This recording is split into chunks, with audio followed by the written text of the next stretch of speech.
আজকে তোমার জন্য একটা দারুণ সম্বন্ধ নিয়ে এসেছি। তুমি কিন্তু কোনো কথা বলবে না, ঠিক আছে? মায়ের কথা মনে থাকবে। আরেকটা কথা শুনে রাখো, কিন্তু লাফালাফি করবে না। ওনারা চলে এসেছে, চলো। ওই কি করছিস? সারাদিন বসে বসে ফোন ধরে কি দেখিস ফোনে? এখন মেয়ে দেখতে যাচ্ছি, মেয়ে দেখতে গিয়ে কোনো মুখ থেকে যেন একটা আওয়াজ না বেরোয়। যা কথা বলার আমি বলবো, ঠিক আছে? মনে থাকবে।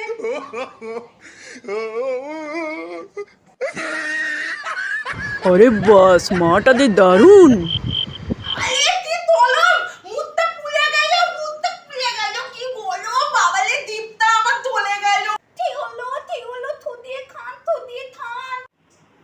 ঠিক আবার মুখ খুললো। উফ, এটা ভালোই হয়েছে, এটা পুরো রাজ্যটুকু কি দুজনে কি মিল। না বাবা, আমার মেয়েকে না মেন মারতে পছন্দ। সকলকে নমস্কার। শুভ পয়লা বৈশাখের অনেক অনেক শুভেচ্ছা রইল, আপনাদের জন্য অনেক অনেক ভালোবাসা রইল। আপনাদের অনেক অনেক ভালোবাসা পাচ্ছি। প্লিজ আরো ভালোবাসেন, আরো আমাদেরকে লাইক করুন। গুরুজনদের আশীর্বাদ এবং ছোটদের ভালোবাসা নিয়ে আমরা অনেকটাই এগিয়ে যাব, আর আপনাদেরকে এইভাবেই ভালোবাসবো। আর আপনারা অবশ্যই আমাদের পাশে থাকবেন।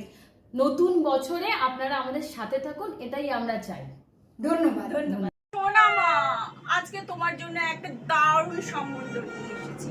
তুমি কিন্তু কোনো কথা বলবে না, ঠিক আছে? মায়ের কথা মনে থাকবে।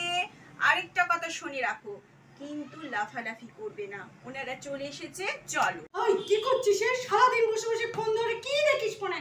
এখন মেয়ে দেখতে যাচ্ছি, মেয়ে দেখতে গিয়ে কোনো মুখ থেকে যেন একটা আওয়াজ না বেরোয়। যা কথা বলার আমি বলবো, ঠিক আছে? মনে থাকবে।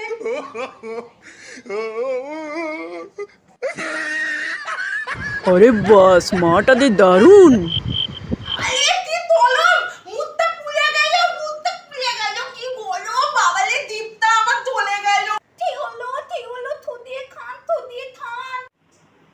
ঠিক আবার মুখ খুললো। উফ, এটা ভালোই হয়েছে, এটা পুরো রাজ্যটুকু কি দুজনে কি মিল। না বাবা, আমার মেয়েকে না মেন মারতে পছন্দ। সকলকে নমস্কার। শুভ পয়লা বৈশাখের অনেক অনেক শুভেচ্ছা রইল, আপনাদের জন্য অনেক অনেক ভালোবাসা রইল। আপনাদের অনেক অনেক ভালোবাসা পাচ্ছি। প্লিজ আরো ভালোবাসেন, আরো আমাদেরকে লাইক করুন। গুরুজনদের আশীর্বাদ এবং ছোটদের ভালোবাসা নিয়ে আমরা অনেকটাই এগিয়ে যাব, আর আপনাদেরকে এইভাবেই ভালোবাসবো। আর আপনারা অবশ্যই আমাদের পাশে থাকবেন। নতুন বছরে আপনারা আমাদের সাথে থাকুন, এটাই আমরা চাই। ধন্যবাদ।